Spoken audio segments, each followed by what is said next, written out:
Madame Danielle Welter, de la RTBF, qui a une question. Il n'y en a plus qu'une. Ah oui. Allez-y. Oui. Voilà.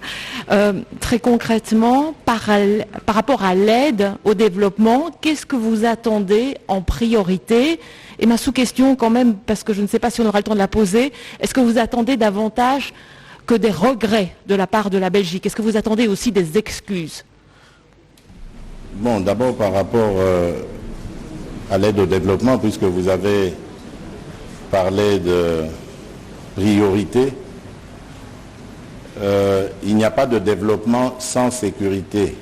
Il n'y a pas de stabilité sans paix. Et donc s'il y a une priorité que nous attendons de la Belgique, c'est bien d'un accompagnement dans ce sens. Il y a déjà un début d'accompagnement parce que, comme vous le savez, la coopération militaire a repris avec la Belgique et donc la formation de troupes d'élite se fait déjà en ce moment. Mais évidemment, c'est à la Belgique de voir qu'est-ce qu'elle peut apporter de plus. Parce que notre ambition est de monter en puissance au niveau de nos forces de défense et de sécurité pour être suffisamment dissuasif et pouvoir assurer la défense du territoire national, mais également la sécurité de nos concitoyens. L'autre priorité, je dirais, c'est les difficultés du quotidien que nous connaissons. Nous avons lancé un ambitieux programme de développement local à travers le programme des 145 territoires. Il y a à boire et à manger, je dirais, là-dedans. Et donc, il y a toute une panoplie de secteurs dans lesquels la Belgique peut amener ses investisseurs ou ses investissements et donc nous accompagner dans le développement de notre pays.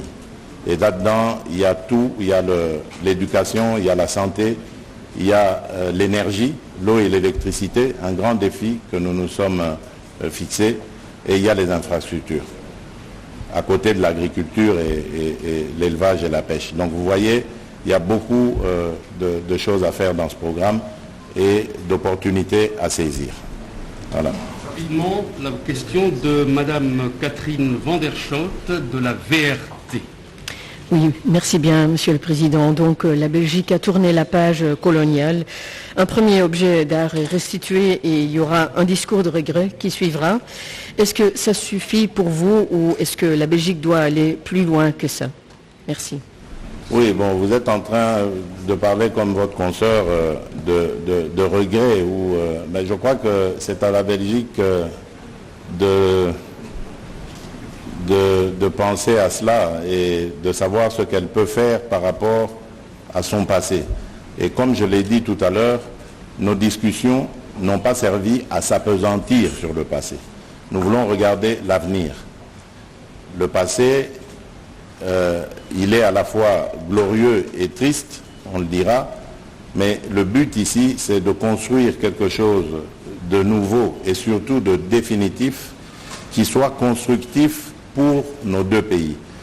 Aujourd'hui, on parle d'enjeux climatiques, par exemple, des défis que nous avons, que le monde entier a, mais la Belgique, elle est déjà présente en République démocratique du Congo, du côté d'Yangambi, où elle nous aide à prélever les indices qu'il faut pour voir le développement ou le déroulement de l'environnement, de l'état de l'environnement. Donc je crois que c'est plutôt vers ce genre de choses que nous devrions nous tourner. Le site d'Inga, par exemple, attend énormément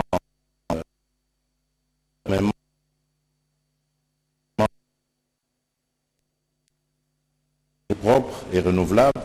Donc vous voyez, ce sont des choses sur lesquelles nous voulons nous lancer plutôt que de rester à ressasser le passé et risquer de soulever de nouvelles tensions inutiles. Aujourd'hui, nos peuples ont besoin de se rapprocher, de se développer ils n'ont pas besoin de se regarder en chien de faïence. Si vous me permettez, juste un dernier sujet, Monsieur le Président, vous avez parlé du fait que le développement ne peut pas se faire s'il n'y a pas de sécurité. J'aimerais prendre 2 minutes pour adresser la situation dans l'Est de votre pays. Vous savez, chaque pays a le droit de défendre l'intégrité de son territoire. D'ailleurs, c'est un sujet qu'on connaît très bien en Europe aujourd'hui, parce que quand on parle de la situation en Ukraine,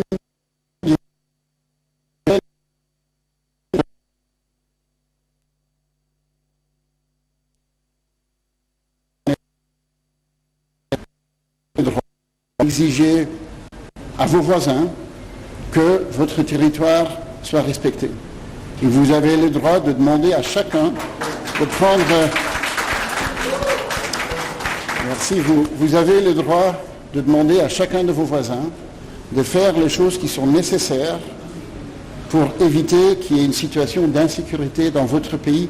C'est des règles de base. Et je vais être très clair, il faut appeler à vos voisins de prendre leurs responsabilités. Et si vous estimez que c'est nécessaire, la Belgique est prête à jouer un rôle pour que ces responsabilités soient respectées. Excellence, Monsieur le Président de la République, Excellence, Monsieur le Premier ministre du Royaume de Belgique, au nom de la presse, je vous dis sincèrement merci. Merci. Poignée de main entre le président de la République et le roi belge. On sent une certaine amitié et fraternité entre les deux. Nous retenons une chose, le roi belge a dit, vous avez le droit de défendre et de sauvegarder l'intégrité de votre territoire si vous sentez que vos voisins vous menacent. Le président de la République a dit, on ne peut pas ressasser sur le passé, regardons plutôt l'avenir. Dans les relations entre la Belgique et la République démocratique du Congo, le passé nous a servi d'élément. Plus besoin des capitaux frais pour le développement de la RDC dans différents secteurs.